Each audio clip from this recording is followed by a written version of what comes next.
Bonsoir à toutes et à tous, je suis contente de revenir parmi vous.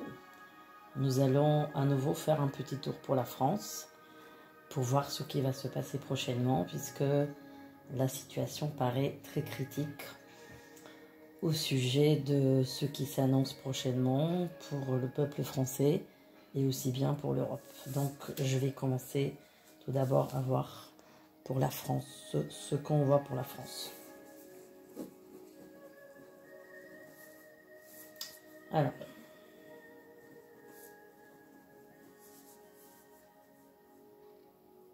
Alors encore une fois, la première chose qu'on me dit, c'est la violence qui est en train de monter d'un cran. Il y a quelque chose qui se prépare, quelque chose, un mouvement, une énergie qui va être explosive. Alors je vois des mouvements XXXL qui vont s'opérer là à partir de...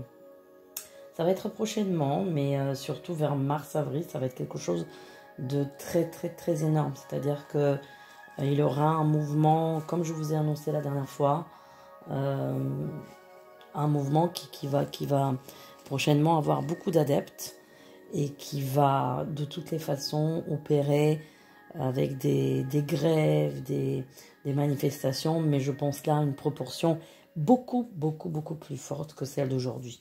Parce qu'actuellement, on voit qu'il y a des mouvements, mais bon, ça va pas plus loin que ça. Mais là, ce que je vois, c'est que ça va aller très loin. Et encore une fois, je me répète, les révoltes, ça passera en révolution, comme je vous ai annoncé.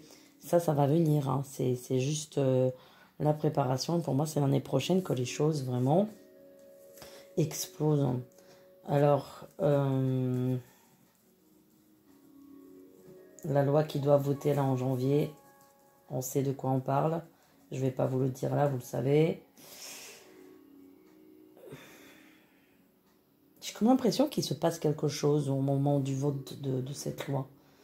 Il se passera quelque chose comme... je ne suis pas certaine que cette loi, elle va vraiment passer. Hein. Même au sein du Parlement, il y aura une sorte d'opposition. Il y a une sorte d'opposition.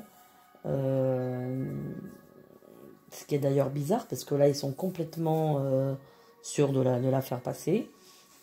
Mais moi, on me dit qu'il y a quelque chose qui fait barrage. Alors, c'est vrai que c'est un petit peu étonnant, parce que tout est là pour que cette loi passe. Mais j'ai l'impression que la France a comme une, disons, comme une protection divine qui fera que ça ne...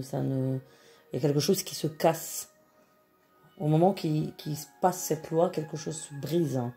Donc, alors, les grèves proportion XXL, ça viendra l'année prochaine. Et à cause de cette loi, on est bien d'accord. Donc tout ça, ça va venir. Hein. J'ai des blocages aussi dans les routes. Hein. Je ne sais pas si c'est des routiers ou le transport en commun. Beaucoup de mouvements XXXL l'année prochaine. Ça va commencer dès le début de l'année.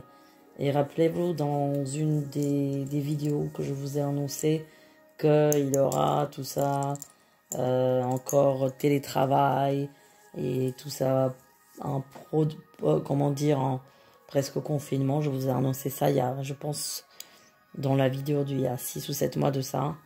Donc on y est là-dedans, hein, on y est. Mais ce qui est inquiétant, c'est que l'Europe, elle fait des restrictions aussi. C'est ça qui est plus inquiétant. Que la France fait ce qu'elle fait, ok, mais il y a des pays d'Europe qui normalement sont beaucoup plus libéraux et au ce moment, il se passe quelque chose qui me paraît vraiment très bizarre. Parce que même ces pays-là, ils serrent complètement la ceinture. Donc il y a forcément, on est bien d'accord que les choses sont dirigées de plus haut, on va dire. Mais là, c'est très curieux. Alors,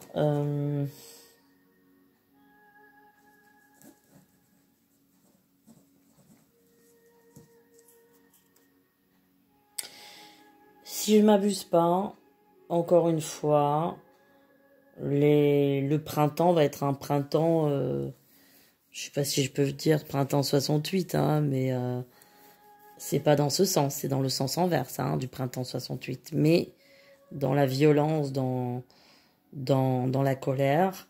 Et ça va commencer avant le printemps. Ça veut dire que là, dès le début d'année, hein, le mois de janvier, ça va être un mois de préparation. Et puis à partir de février, la violence va commencer. Mais bon, on va dire que c'est pour la bonne cause. Hein. C'est pas de la violence des bons lieux, c'est la violence des mouvements qui vont s'élargir avec beaucoup plus d'adeptes, puisque forcément les gens, ils seront contraints à quitter leur boulot. On est bien d'accord. Donc du coup, je vous dis que ces présidentielles, ça va être un chaos, mais encore une fois, là on le voit. Avant les présidentielles, tout pour moi va être en grève, tout va être en désarroi, tout va être dans un mouvement, je vous dis de panique, hein, mais c'est comme je vous ai dit hein, la dernière fois, c'est vraiment, ça me fait penser à la Révolution française parce qu'en plus on scande des mots qui font penser à la Révolution française. Alors, j'ai pas été à la Révolution française, vous imaginez bien que je n'ai pas été là. Peut-être que j'étais, peut-être que mon esprit était là à ce moment-là, je ne sais pas. Mais j'entends des slogans qui me font penser à cette période révolutionnaire. Donc, il aura ces mots-là. Là, je les entends, les voix, j'entends beaucoup de voix d'hommes, et avec un rythme saccadé, on va dire. Et puis on va aussi beaucoup dire rendez la France au peuple. Voilà, c'est ça, ça va être un des slogans. Là,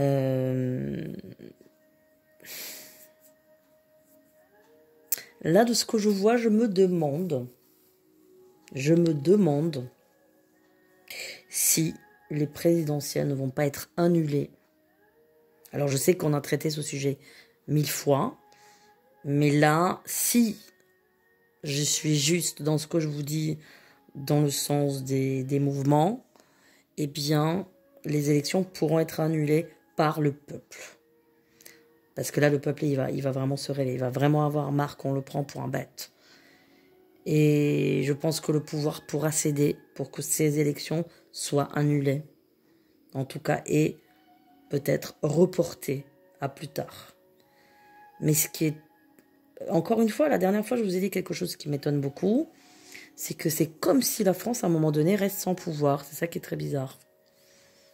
C'est comme si elle n'a pas de pouvoir, elle n'a pas de... C'est curieux ce que je dis, je sais, hein, mais moi, j'arrive pas à le croire. Mais c'est dangereux, l'année prochaine est une année très, très dangereuse. J'ai des frissons quand je vous parle, c'est très, très, très dangereux. Et puis en fin d'année aussi, c'est un chaos pas possible. Septembre 2022, ça va être quelque chose, hein, au mois de septembre. Mais ça fait vraiment peur, hein. Ça fait vraiment, vraiment peur.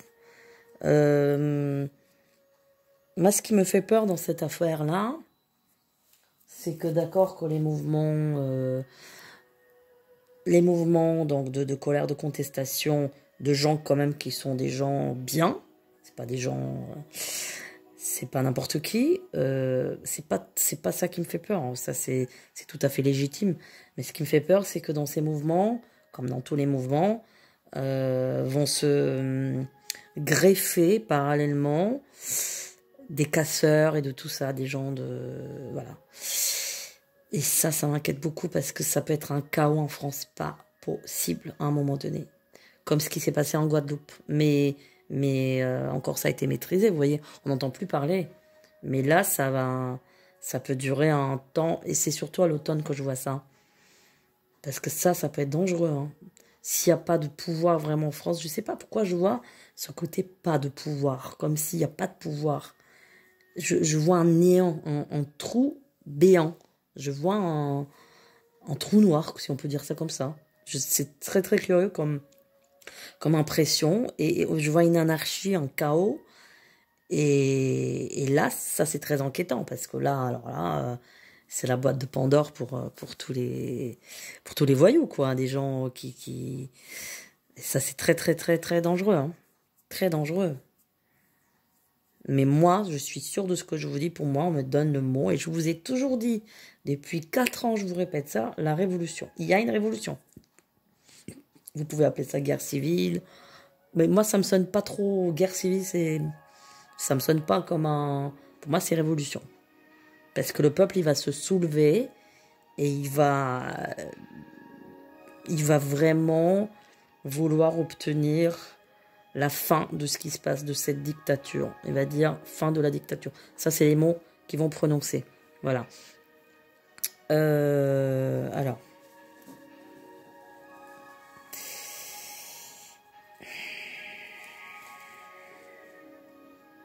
C'est vraiment inquiétant, hein, parce que on va pas savoir d'où le danger viendra. C'est ça qui m'inquiète, moi. C'est que s'il y a une anarchie dans ce pays-là, c'est la proie facile à tout, quoi.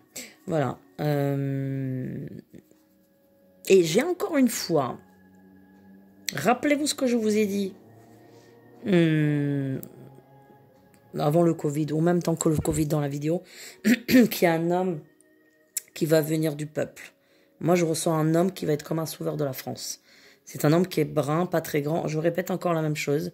Alors, ce qui est marrant, c'est qu'à l'époque, hein, quand je vous ai dit ça, je vous ai dit que c'est quelqu'un qui va peut-être avoir des origines, je vous ai dit, je crois, berbère par sa grand-mère. Vous voyez, Zemmour, il a des origines berbères. Donc, c'est vrai que dans la voyance, parfois, il y a des mélanges. Et c'est vrai que physiquement, de ce que j'avais vu, donc ça va faire bientôt 2 ans, c'est vrai que la tête me ressemblait un peu à Xavier Bertrand. Physiquement, hein. Je pars de physiquement de la tête. Je vous avais décrit un homme dans cette vidéo qui va être du peuple, un homme brun qui fait un peu penser à François Mitterrand dans la tête, un peu comme ça. Un peu la même tête, enfin pas la même tête, mais des cheveux comme ça en arrière, pas très grand, un homme qui porte pas de cravate, qui a des chemises, des par-dessus, mi-longs, voilà, je le vois pas avec des manteaux longs, des par-dessus. Et c'est un homme qui est un tout petit peu, je dirais, mat de peau. Et c'est un homme qui sortira de la mêlée de foule, je dirais comme ça. C'est-à-dire que c'est à ce moment-là qu'il va sortir de je ne sais d'où, hein, parce que lui, il n'a pas trop le profil d'un homme de casseur ou de mouvement. Bah, c'est pas tout à fait ce style d'homme, mais c'est vrai que c'est un homme du peuple. Alors, je ne sais pas si ça va être vraiment le sauveur, vraiment, comment dire, incontournable de la situation, mais c'est un homme qui, à un moment donné, je pense qu'il sortira un peu de nulle part, hein. C'est vraiment un homme du peuple, parce que c'est pas un Parisien, c'est quelqu'un qui, je pense qu'il vient d'un village, quelque chose comme ça, vous voyez. Je sais pas si c'est en Auvergnat ou par là, dans ce coin-là, je ne sais pas trop, voilà. À vérifier tout ça, hein, parce que c'est bon, la voyance, vous voyez, c'est un peu vague, hein, on voit des choses, parfois il y a des choses, des informations qui se mélangent. Comme ce que je vous ai dit la dernière fois, je vous ai mis la 9e symphonie de Beethoven. Vous voyez que Zemmour, il a mis la 7e symphonie pour sa présentation. Donc, vous voyez, il y a des choses qu'on est reliées, c'est-à-dire hein, d'une manière télépathique, etc. Mais parfois, certains éléments se mélangent. Voilà, donc on peut un peu mélanger certaines choses et comme je vous ai déjà expliqué, la voyance est un puzzle. Si certains éléments n'arrivent pas à temps, eh bien, tout simplement, il faut du temps pour que ça se mette en place. Alors je redis la même chose que les dernières fois. Le pouvoir en France changera, c'est-à-dire que ce mouvement révolutionnaire du peuple